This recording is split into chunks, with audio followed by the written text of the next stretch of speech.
Мындан туура 7 жыл мурда дал ушул жерде ошондогу президент Курманбек Бакиевдин бийлигине каршы эл топтолуп 90го жакын эр азаматтар каза табышкан.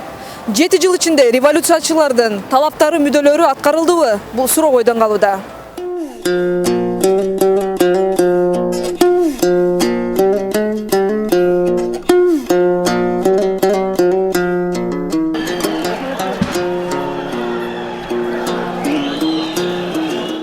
Чор Аскаров 2010 жылы 7 апрель күнү Ак үйдүн алдына эл менен кошо чогулган.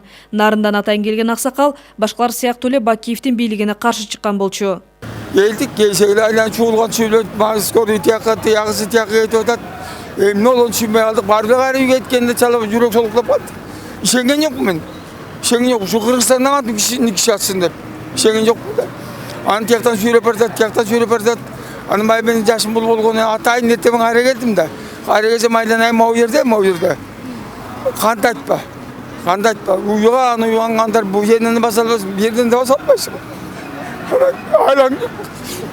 Санасын караң керек. Ошол группка эми кара жер келсин. Эми бала өткөн күн өттү кайра келбейтечи. 2010 жылы Кыргызстанда көп миңдеген адамдар ошол учурдагы президент Бакиевди үй бүлөлүк коррупциялашкан, режим орнотту деп айыптап, каршылык акцияларына чыгышкан. Курманбек Бакиев үй бүлөсү жана жакындары менен өлкөдөн качып кетип, Беларуска барып баш калка тапкан. Ак үйдүн алдына демонстранттарга ок атылып, 90го жакын адам курман болуп, 300дөн ашуун адам аргандай жаракат алышкан. 2010 жылы бийлик алмашууга алып келген кандуу окуялардын ак карасын ажыратуу боюнча соттук иштер 7 жыл өтсө да бүтө элек. Бүгүн Өнүгүү Прогресс партиясы 7 апрель Жаштар кыймылы саясий партиясы менен биргеликте каза болгондорду эскеришип, Куран окутушту.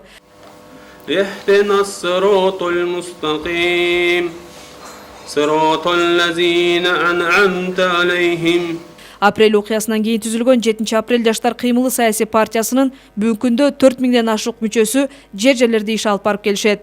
Бирок аталган партиянын төрагасы Чөрө Сыйыркулов 7 жыл ичинде революциячылар койгон мүдөлөр толук аткарылбай жатат дейт. Элдер көп эле нааразы. Элдер 10 жылдан кийин аябай чоң үмүт кылган. Жакшы жашайбыз, мына буюрса баары арзан болот. Эски коррупционердин баары кетет деп. Эми бүгүнкү күнү көрүп атабыз. Эми эскилерден президенттер эле кетти болуш керек. Биздин хандарыбыз эле, калгандарын баары эле дагы эле иштеп эле дагы эле чоң боюнча эле отурат. Эми бул система экен, анын баарын теорду менен өзгөртпөсө жакшы бир жетишкендикке жетпейбиз го деп ойлойм. Аталган партиянын мүчөлөрүнүн көбү апрель окуясынын катышуучулары. Ушул күнгө чейин алардын койгон талаптары, максаттары аткарылбай жаткандыгына нааразы. Андыктан алар президенттикке аттанып жаткан Бакыт Төрөбаевден келечекте чоң үмүт артыша тургандыктарын билдиришти. Ал эми Өнүгүү Прогресс фракциясынын лидери Бакыт Төрөбаев 7 апрель бардык саясатчыларга сабак болушу керек деди.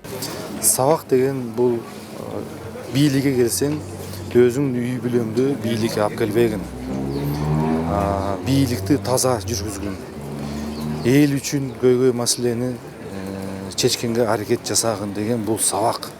Биздин келеткан жаш муундарга да бул чоң сабак да, бизге чоң сабак. Ошон үчүн азыркы учурда, азыркы талапта бүгүнкү күндө элибиз карап турат, ким кандай башкарып атканын.